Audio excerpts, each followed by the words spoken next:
ചേടാ.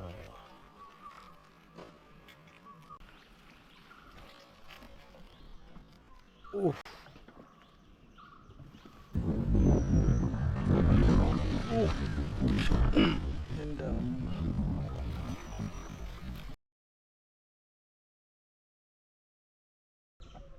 നമസ്കാരം, അജിയാണ്. ഫിഷിംഗ് ബോക്സിലേക്ക് എല്ലാവർക്കും സ്വാഗതം. ഇന്നത്തെ ഒരു കണ്ടൻറ്റ് എന്ന് പറഞ്ഞു കഴിഞ്ഞാൽ നമ്മൾ വീഡിയോസ് സ്ഥിരം ഇടുന്നതല്ലേ. അപ്പോൾ എങ്ങനെയാണ് നമ്മുടെ വീഡിയോ സെറ്റപ്പ്, എങ്ങനെയാണ് എടുക്കുന്നത്, എന്തൊക്കെ ടെക്നിക്സ് നമ്മൾ യൂസ് ചെയ്യുന്നത് എന്നൊക്കെയാണ് ഇന്നത്തെ വീഡിയോയുടെ ഒരു കണ്ടൻറ്റ്. അപ്പോൾ ഇത് കണ്ടോ, നമ്മൾ വള്ളത്തേലാണ് നമ്മുടെ ഏരിയയിലൊക്കെ കൂടുതലും ചൂണ്ട. 16 അടി മാത്രമേ ഇതിന് നീളമുള്ളൂ.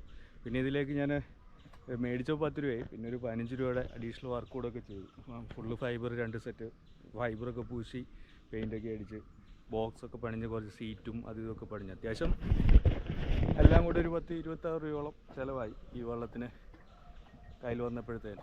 ഫസ്റ്റ് പണിഞ്ഞേക്കുന്നത് ഒരു സീറ്റ് പണിഞ്ഞിട്ടുണ്ട്. അതിൻ്റെ ബാക്കിലൊരു റോളിലോട്ടുണ്ട്. കാരണം ഇത് പണിഞ്ഞെന്ന് വെച്ച് കഴിഞ്ഞാൽ ഇതിൽ ഇരുന്ന് യാത്ര ചെയ്യുമ്പോഴത്തേന് വെച്ച് കഴിഞ്ഞാൽ നമ്മുടെ കാസ്റ്റിംഗ് വെച്ച് കഴിഞ്ഞാൽ ഒരുപാട് നേരമൊക്കെ നമ്മൾ പോകാറുണ്ട്. കാരണം രാവിലെ ഇറങ്ങിയാൽ ചിലപ്പോൾ വൈകിട്ടൊക്കെ കയറുന്ന രീതിയിൽ കാസ്റ്റ് ചെയ്യാറുണ്ട്. അപ്പം ബാക്ക് ഒരു സപ്പോർട്ട്, അതാണ് മെയിൻ ഉദ്ദേശം. ബാക്ക് സപ്പോർട്ട് ഉള്ളതുകൊണ്ട് നമുക്ക് നടുവിന് വലിയ പിടുത്തം വരില്ല, അല്ലെങ്കിൽ നടുവിന് നല്ല വേദന വരും.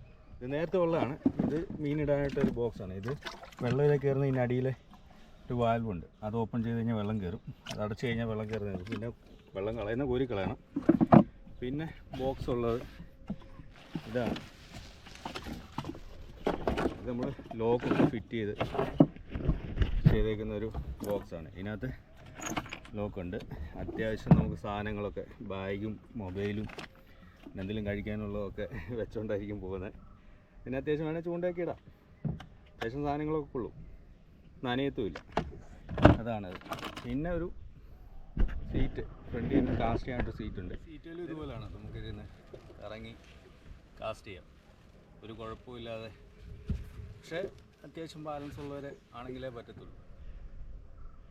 ഇത് നിന്നുകൊണ്ടായിരിക്കും നമ്മൾ മാക്സിമം കാസ്റ്റ് ചെയ്യുന്നത്.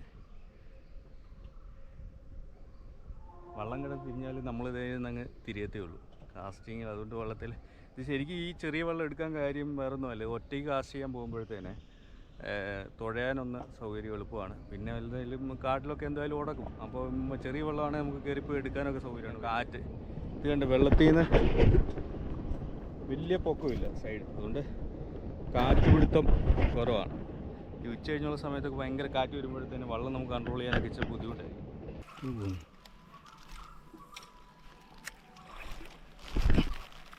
ശരിടാ.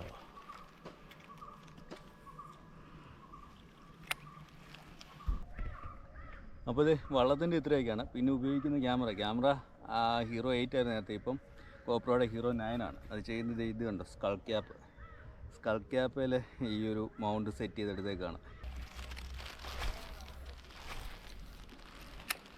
പിന്നെ നമ്മുടെ കാസ്റ്റ് ചെയ്യുന്ന വെച്ച് കഴിഞ്ഞാൽ ഫുള്ള് എല്ലാ കാടുകളിലും ലൂർ ഇങ്ങനെ കാസ്റ്റ് ചെയ്ത് പോവുകയാണ് പരിപാടി. അപ്പം നമ്മളെപ്പോഴാണ് സ്ട്രൈക്ക് ചെയ്യുന്നതെന്നും പറയത്തില്ല, ഫുൾ ടൈം ഓണായിരിക്കും.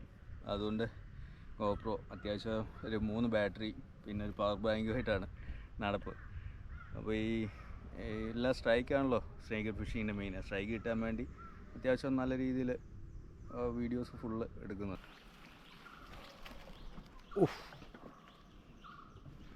പിന്നെ ഉപയോഗിക്കുന്ന ടാക്കിൾസ് ഇത് ബോണിൻ്റെ OH പപ്വാൻ ബാസ് എക്സ്പെക്ടേഷൻ സീരീസ് ആണ്. 6.64 XXH റോഡ്. ഇത് എനിക്ക് തോന്നുന്നു ഇപ്പോൾ ഒരു 3 കൊല്ലത്തിന് മുകളിലായി സ്ഥിരം യൂസാണ്. ഇത് ഉപയോഗിക്കാത്ത ദിവസങ്ങൾ കുറവാണ്. 365 ദിവസത്തിൽ എനിക്ക് തോന്നുന്നൊരു 350 ദിവസവും എടുത്ത് കാസ്റ്റ് ചെയ്യാൻ ഇറങ്ങും. പിന്നെ റീല് കുറാഡോ 201 XG DC അല്ല, 201 XG. ഇതിപ്പോൾ രണ്ടാമത്തെ 201 XG. ലൈൻ ഏറ്റവും കുറഞ്ഞ ലൈനേ ഉള്ളൂ. ഞാൻ പിന്നെ തിക്നെസ് കൂടിയ ലൈനാണ് ഇട്ടേക്കുന്നത്, 0.30 ഇട്ടേക്കുന്നത്. നല്ല പിക്ചർ ക്വാളിറ്റി അല്ലാതെ ക്ലിയർ വ്യൂസ് കിട്ടാൻ വേണ്ടി നമ്മൾ രാവിലെ ഒരു 9-10 മണി മുതൽ 12-1 മണി വരെ സമയത്താണ്. അപ്പോൾ കാറ്റ് കുറവായതുകൊണ്ട് കാറ്റിൽ ഓളങ്ങൾ കുറവായിരിക്കും. നല്ല ക്ലിയർ ആയിട്ടുള്ള വിഷ്വൽസ് കിട്ടും. ഇത് കണ്ടില്ലേ, നല്ല തെളിഞ്ഞ് നടക്കുന്നുണ്ടോ. സമയം അങ്ങനെയാണ് നോക്കി കൂടുതൽ ഇറങ്ങാറ്.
എൻ്റെ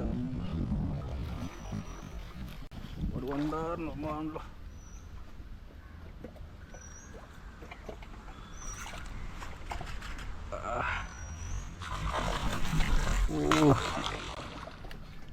എൻ്റെ അമ്മേ,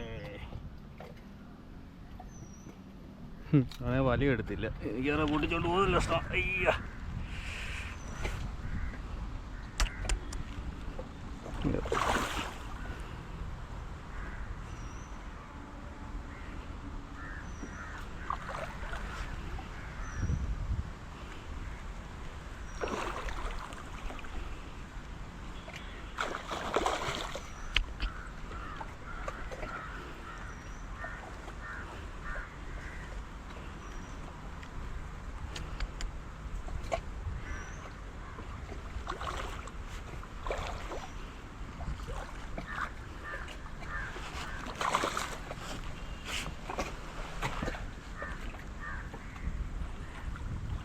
യെസ്.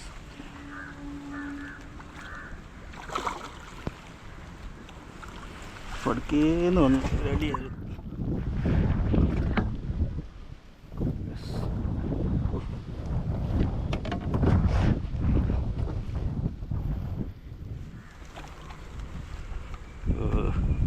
ഡെഡാവും.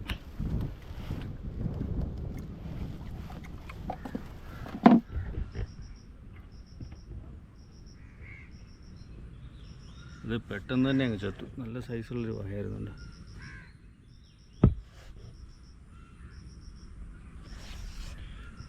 ഞാൻ പാർപ്പല്ല എന്ന് പറയാൻ കാര്യം ഈ ബ്രൗൺ കളർ കണ്ടു. ഇത് വെള്ളം കട്ടിയാകുമ്പോഴത്തേന് കറുപ്പ് കൂടുതൽ വരും. പക്ഷേ ഈ കുഞ്ഞുങ്ങളുമായിട്ട് നടക്കുന്നതിനെ ഈ പാവവും ഈ മരകളും ഒക്കെ കാണാൻ നല്ല വൈറ്റ് ആയിരിക്കും. മേളിൽ ബ്ലൂ കളർ വന്നാൽ ഇത് നല്ല വൈറ്റ് വരും. പിന്നെ പിടിച്ചപ്പോൾ തന്നെ എനിക്കറിയാമായിരുന്നു അമ്മമാരെ പോകുന്നത്. കാരണം എൻ്റെ മേളിലത്തെ ഒരു മഞ്ഞ ഇത് കൂട്ട് വന്നേക്കുന്നുണ്ട്. ഹുക്ക് വലിച്ചൂരിപ്പോൾ വന്നേ. അതതിൻ്റെ തലച്ചോറിൻ്റെ ഭാഗമാണെന്നാണ് എൻ്റെ വിലയിരുത്തൽ. ഇതിൻ്റെ ചൂണ്ട ഈ സൈഡുകളിലൊക്കെ ആണെങ്കിൽ, സൈഡെന്ന് വെച്ച് കഴിഞ്ഞാൽ ഈ ഗ്യാപ്പുണ്ട്, ഇതിനകത്ത് താഴെയൊക്കെ ആണെങ്കിൽ സർവൈവ് ആവും. ഈ കണ്ണ് അതുപോലെ ഈ ഭാഗങ്ങളിലൊക്കെ ചൂണ്ട കയറുന്നെങ്കിൽ അമ്മമാരെ സർവൈവ് ആകാൻ ഭയങ്കര പാടാണ്. പെട്ടെന്ന് ചത്തുപോകും. അപ്പോൾ നമ്മൾ റിലീസ് ചെയ്യുമ്പോൾ ആ കാര്യങ്ങളോട് നോക്കിയാൽ നല്ല, നമുക്ക് മാർക്കും ഇല്ലാതാക്കി കളയണ്ടല്ലോ. അവൻ്റെ ആ ഷാർപ്പ് പല്ലുകളുണ്ട്, ഒരു രക്ഷയില്ലാത്ത പല്ലുകളാണ്. ഒറ്റക്കടിക്കാൻ അറിഞ്ഞു വിട്ട് കളയും.